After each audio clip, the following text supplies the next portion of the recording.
Do you feel the vibes?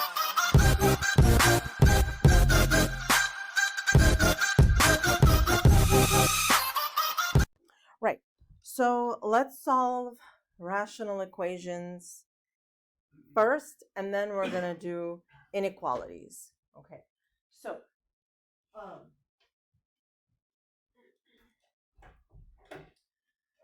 the first thing we want to do is factor any, numerators and especially the denominators if possible. Once you do that, you want to state the restrictions. And the restrictions are the points where the denominator equals 0. Okay. Next step is multiply both sides by the LCD, solve for x, and then you have to check your solutions. Remember, when we're dealing with rational functions, there is always the possibility that the function is undefined at some points, right? Because the denominator can equal 0. When you multiply through by the LCD, what you end up doing is getting rid of the denominators, right? That means you eliminated the problem. So you might artificially introduce solutions into the problem that may not have otherwise been there. That's why it's important to check for extraneous solutions, okay? All right, so let's start with this first one. So in this case, everything has already been factored, right? So let's see what the restrictions are. We say 3 minus x cannot equal 0. So x cannot equal to 3. That's the restriction. Next, I want to figure out what the LCD is. So between the 24, the 3 minus x, and the 4, the LCD will be 24, 3 minus x, right? You have to look across the equation at all of the denominators equally and figure out what the LCD is. Once you figure out what the LCD is, you have to multiply each term by the LCD.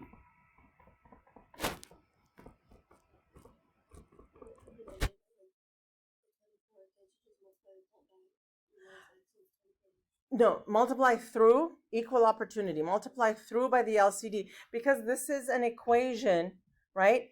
So you have to keep the equation balanced by multiplying, the same thing to both sides. So take a look here. When we do this, in the first term, look, the 24 and the 24 cancel. In the second term, the 3 minus x and the 3 minus x cancel. And lastly here, the 24 and the 4 reduces to 6. So let's see now what we have left. When you're doing this, it is so important to be neat and keep track of your work. If your writing is messy and you've got stuff all over the place, 9 times out of 10, you're going to lose track of terms. Okay, so in the first term, I have a 5 times 3 minus x plus 2 times 24 equals 6, 3 minus x. Okay, now, when you multiply through by the LCD, your denominators should go away. If they did not, you've done something wrong. You either had the wrong LCD or you reduced incorrectly. So now we have a regular old, linear equation, algebraic equation. So we're going to distribute 15 minus 5x plus 48 equals 18 minus 6x, right? Solving. So we get here x equal to, let's see, if you subtract the 15, you get 3 minus 45, negative 45. All right, x equals to negative 45. Okay, now check. This is not one of the restrictions, right? That means this is going to be a solution. So you can say x equals negative 45 is your solution. You would plug it into the original equation. Okay, so let's take a look at this one. there's definitely, possibility to factor here. X minus 5, x plus 4.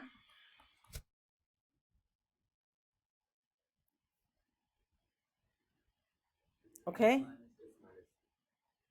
Oh, sorry. Okay? So now, let's do the restrictions. X can't equal 5. X can't equal 4. And then the LCD is x minus 5 times x minus 4. All right. So let's multiply. X minus 5, x minus 4. All three terms. Okay. So x minus 5 is cancel here. X minus 4 is cancel here. Both terms cancel there. So I have 8 x minus 4 minus 9 x minus 5 equal to 5. So 8x minus 32 minus 9x plus 45 equal to 5. 8x minus 9x, that's negative x, equal to negative 8. X equals 8. There we have it. Okay? All right, let's do the next one. Ooh, lots of things to factor here. Let's do it. So here, I factor out the denominator, x plus 5, x plus 3. Here, what does that give you? Oh, that doesn't factor actually, right? No. Okay, so what are the restrictions? X can't be negative 5 or negative 3. And then the LCD is x plus 5, x plus 3. Okay. So one way to write this is, we're going to multiply this by everything. And also this, okay, this whole thing. This is another way to write it.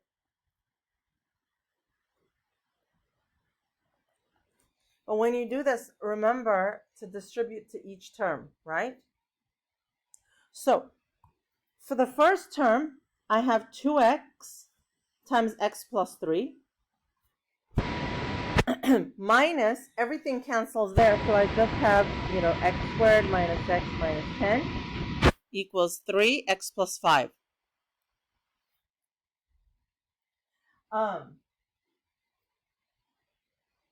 Remember to put the parentheses there, right? Okay, so I have 2x squared plus 6x minus x squared plus x plus 10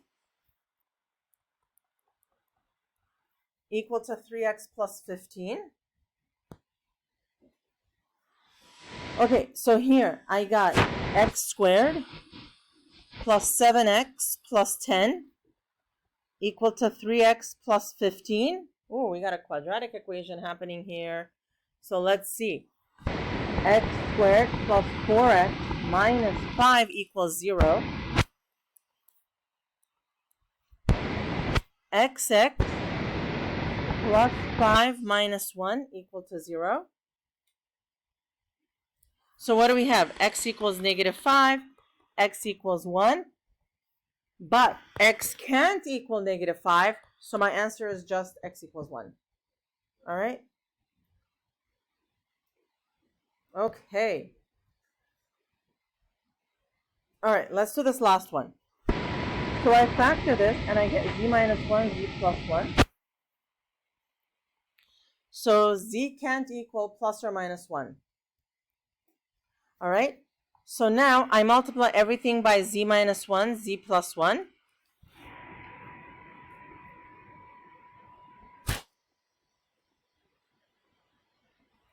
Okay?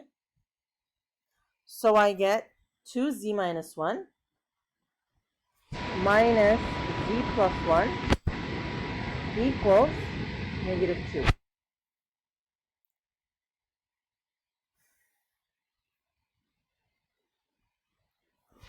So what do we have here? 2z minus 2 minus z minus 1 equal to negative 2. Z minus 3 equals negative 2. Z equals 1. No solution. Right? Because z can't equal 1 and you have no other choices. Right? Yeah. All right. Okay, so let's talk about weighted averages. Because, what's math without word problems, right? Yeah. Okay. Right. Jimmy adds 65% fruit juice to 15 milliliters of a drink that is 10% fruit juice. How much of the 65% solution must be added to create a fruit punch that is 35% fruit juice? Oh boy, yeah. Yes. Well, He did. right, did. Okay, so let's take a look at what we have and what we're doing here. Okay, Jimmy has a drink, 15 milliliters of this drink, okay, and is 10% fruit juice. That means, right, if you had like some sort of like separator, right, of the 15 milliliters, 10%, right, just a very, very small amount is juice. The rest is pretty much water, okay? Now, what he does is, to this, he adds 65% fruit juice solution. He's got another bottle that's more concentrated. It's 65% juice, right? So he adds some of that in here. That's 65%. So clearly, as he adds more of the 65%, the concentration of the stuff in the container is going to increase, right? It's going to be more like juicy flavored, right? What he wants, his goal, is to create 35% fruit juice, right? So he wants to bring up the 10% into a 35%. Okay, so he's doing it right. He's adding something that is a lot more concentrated to this. But the thing is, how much should he add, right? So that the solution that he ends up with is 35% juice. Okay, so let's talk about what this thing concentration is, right? When we talk about like the concentration of the juice, right? 10% fruit juice or whatever. This is basically the amount of just juice over the total amount. All right? Total amount of like the fruit punch. Right. So the 15 milliliters in this case is the total amount. And if 10% of the 15 milliliters is juice, how much is juice? It's like 1.5 milliliters, right? So 1.5 milliliters over 15 milliliters total, that gives you like the concentration. Okay, so let's talk about, okay, so let's do the same thing here. Now, here's what we're going to do. How much juice do you have in the original? In the original, you have 15 times 0.10 amount of juice, right? You have 15 milliliters. 10% of that is actual juice, right? So it's 15 times 0.10. It's literally what we're doing right now, right? 1.5. Okay? How much total solution is the original? 15 milliliters. Correct? Now, how much has been added? Do we know how much we're adding? No. That's the X. Like, I don't know how many milliliters I'm adding. But I do know the amount of juice. Whatever I'm adding, 65% of that is juice, right? So that is X times 0.65, right? Because 65% of it is juice. Okay? So now, the new amount, okay, let's do the bottom first. I had 15 milliliters in my container. I added an X amount, so now I have 15 plus X. That's total fruit punch. But how much actual, like, good, juicy stuff do I have in there? It's 15 times 0.10 plus X times 0.65. Okay. So now I need to write the concentration. The concentration is the amount of juice over the total. So let's go ahead and write that up. The amount of juice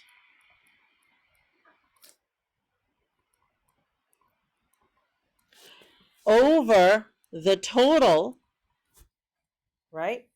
We need that to be 0.35 because I want my new concentration to be 35%.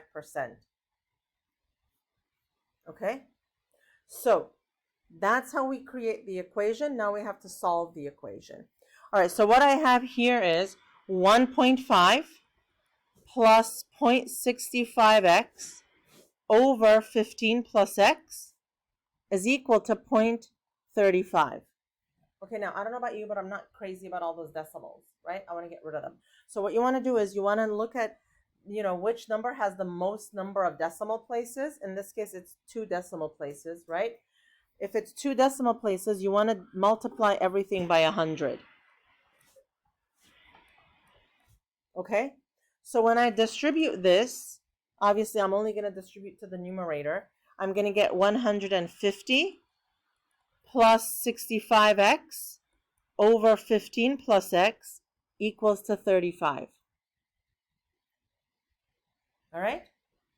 Now, let's cross multiply and solve this thing. So 15 plus x,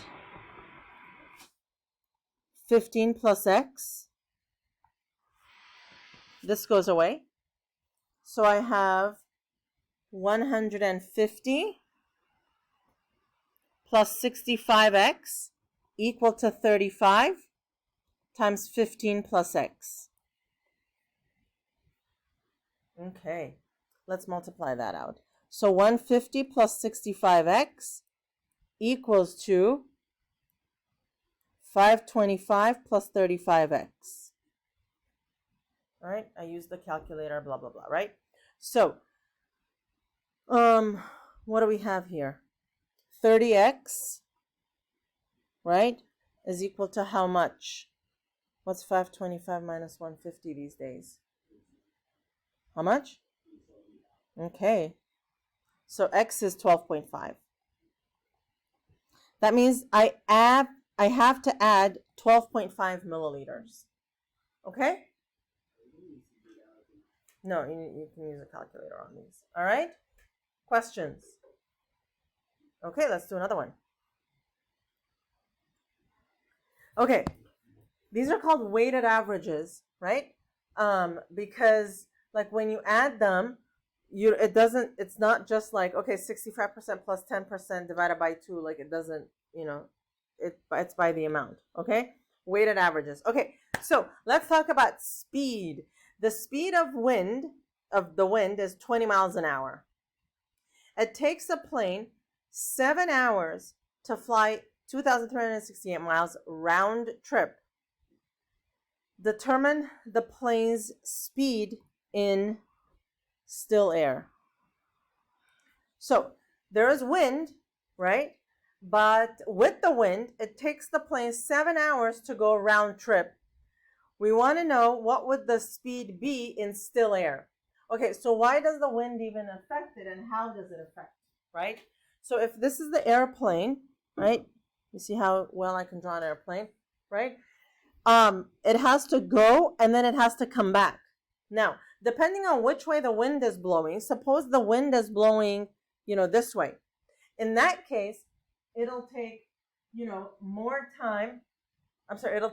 It'll be faster, right? Because the wind is pushing it along, and then it'll be slower on the way back, correct?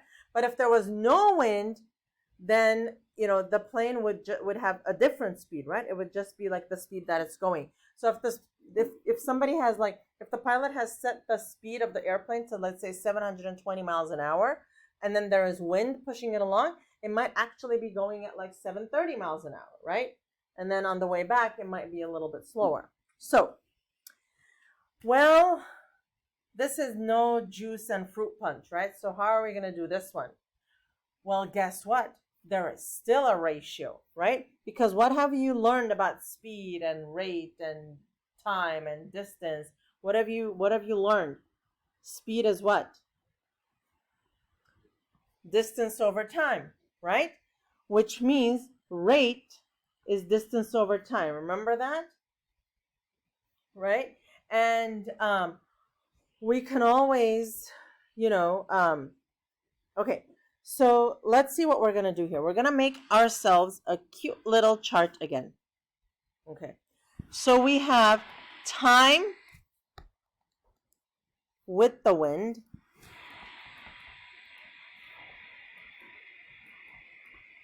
Okay. We have time against the wind. And then total time. All right. Okay. So if, oh, sorry. I meant to say total time. It is 7, but. Okay. Why do we set up the table this way? Because we have, that it takes 7 hours, right? So everything is like related to that time, right? So now, if all of this has to be in time, how can I adjust this formula to time? So rate times time is equal to distance. That means time is distance over the rate. Yes? I just like solved it. Okay, so now, round trip is 2,368 miles. One way is how much? Half of that, 2,368 divided by 2, 1,184 miles. Okay. If you're going with the wind, your speed is a little bit faster, correct? Okay. How much faster is it? 20 miles per hour faster. So, distance over the speed, if you're going with the wind, your distance is 1,184. And then your speed is whatever the airplane's speed was plus 20. All right? Now, if you're going against the wind, you're still traveling the same distance, but what's your speed now? Whatever the airplane's speed minus 20. Total, this takes 7 hours. So the time it takes to go with the wind plus the time it takes to go against the wind, total add up to 7 hours. All right, so let's add this up. 1184 over r plus 20 plus 1184 over r minus 20 equals to 7. So what's the LCD here? Right.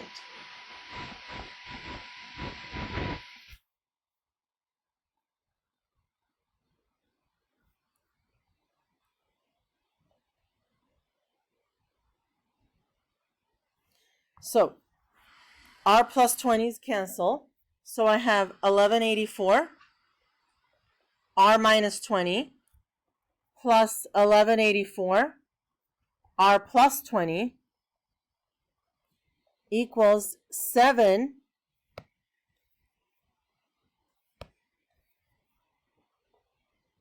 r plus 20 r minus 20. Okay. Obviously, this is with a calculator, right? So here we're going to do 1184r minus 23,680 plus 1184r plus 23,680 equal to. Okay, so let's see what we got here. This is a minus b, a plus b. So it's r squared minus 400. And when I multiply by 7, I get 7r squared minus 2800. Whoever's not in class today chose quite the day to not be here, right? Boy. All right. So what happens here? This and this go away. So I have this magic number. What was it? 2,368r equals 7r squared minus 2,800. Okay. So 0 equals, let's bring everything to the right side. So 7r squared minus 2,368r minus 2,800. So you can factor this or graph it and find the 0. Okay? So graph on calculator and find the 0. Okay, what are we looking for?